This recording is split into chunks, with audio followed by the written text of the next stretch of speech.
یہ قرآن اخلاق ہے. پوچھا عائشہ رضی اللہ عنہ ہمیں نبی صلی اللہ علیہ وسلم کے اخلاق کے بارے میں بتائیں. انہوں نے فرمایا کہ قرآن اللہ کے نبی کا اخلاق ہے.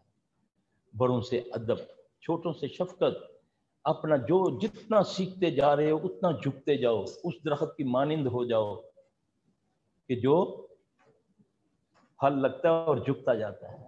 سرو مت بنو، سفیدہ مت بنو، ماچس بنانے کے بھی کام نہیں آتا ہے نا. تو اس لیے بیٹا عمل کو بچاؤ. اور پھر میں آپ کو بتاؤں خلوص کا عمل، دعاؤں کی قبولیت بڑی آسان ہے. آپ نے وہ غار والا قصہ سنا ہوا ہے؟ وہ قصہ نہیں ہے، وہ حدیث ہے، اللہ کے نبی نے بتائی ہے، حدیث قدسی ہے. ہم نے تو اس کو قصہ لکھا نا، وہ اللہ کے نبی سے یہ ثابت ہے. نبی صلی اللہ علیہ وسلم نے جو بتایا، انہوں نے جو بھی عمل کیے تھے اللہ کے لیے کیے تھے. میں مثال دیا کرتا ہوں کہ آپ دیکھتے ہیں نا کوئی چیونٹی اگر پانی میں گری ہوئی ہے، آپ نے اللہ کے خوف سے اللہ کو راضی کرنے کے لیے کہ یہ اللہ کی مخلوق ہے، تڑپ رہی ہے، کہیں بیچاری تڑپتی نہ رہے، اس کو تنکے سے جوتے سے جس طریقے سے بھی نکال کے آپ نے خوشی پہ چھوڑا. خالص اس کے پیچھے کیا تھا؟ اخلاص.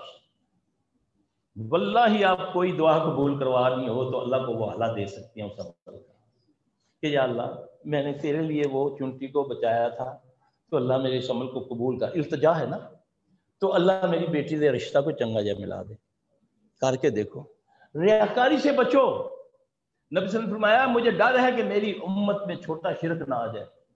صحابہ نے پوچھا یا رسول اللہ صلی اللہ علیہ وسلم چھوٹے شرک سے مراد کیا ہے؟ آپ صلی اللہ علیہ وسلم نے فرمایا ریاکاری. اور ریاکاری مثال کیا دی؟ ہزاروں کام ہے، پانی پینا، رکھنا، ڈبہ ادھر کرنا، ایسے کرنا کام ہے. آپ نے فرمایا ریاکاری یہ کہ ایک آدمی کسی کو دکھانے کے لیے خشوع و خضوع کا مظاہرہ کرتا ہے، نماز بنا سنوار کے پڑھتا ہے کہ دوسرا سمجھے یار بڑا ہی زبردست نماز ہے نا، دل میں اس کے ہے نا، تو یہ شرک ہے. اللہ میں شرک سے بچائے.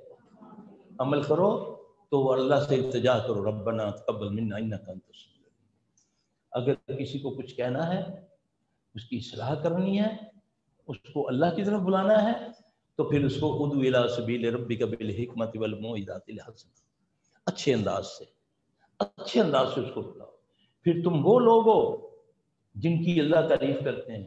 قرآن میں کہتے ہیں اللہ کہتے ہیں ومن احسن قولا ممن دعا الی اللہ وعمل صالحا وقال اننی من المسلمین.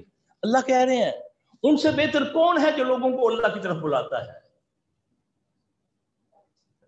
پھر بھی وہ کہتے ہیں کہ میں تیرا تابعدار ہوں. مسلمان کا معنی کیا ہے؟ تابعدار کرنا، تابعداری کرنا. تکبر نہیں کرتے کہ مجھے آتا ہے تجھے نہیں آتا. نہیں، یہ بھی اللہ کا فضل ہے تجھ پر. جھک جا، ڈر جا. انبیاء علیہ السلام کوئی گناہ بھی نہیں کرتے، معصوم الخطا ہے، پھر بھی کو کہتا ہے لا الہ الا انت سبحانک انی کنت من الظالمین.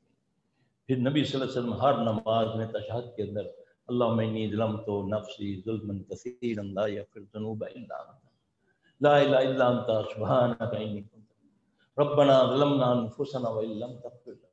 یہ انبیاء کی دعائیں ہیں. تو میں کیا کر بیٹھا ہوں جو میں اتنا تکبر کر رہا ہوں؟ مجھے تو اور اللہ کے آگے جھکنا ہے، التجائیں کرنی ہے، یا اللہ برکت دے دے، یا اللہ. حسد نہ کرو، رشک کرو. اے کڑی کل آئی ہے 10 پارا پڑھ گئی ہے، میرے کو ایک پا بھی نہیں پڑھیا گیا. رشک کرو نا، اس پر رشک کرو. اس کا ڈبڈا دیکھنا نہ چھوڑو، پتہ نہیں کتوں پیو دے بول حرام مال آ گیا، 1 نے دوپٹے پا کے آئی ہے نا. یہ عمل کو ضائع کرتی ہیں چیزیں. تجھے لینا ہے اس سے بہتر دوپٹہ، اس سے بہتر گاڑی لینی ہے نا، دیکھ کے کیا نا ماشاء اللہ لا قوت الا باللہ. دیکھو تجھے اللہ اس سے بہتر دیتا کہ نہیں دیتا. یقین تو کرو نا پہلے نبی صلی اللہ علیہ وسلم کی بات پر.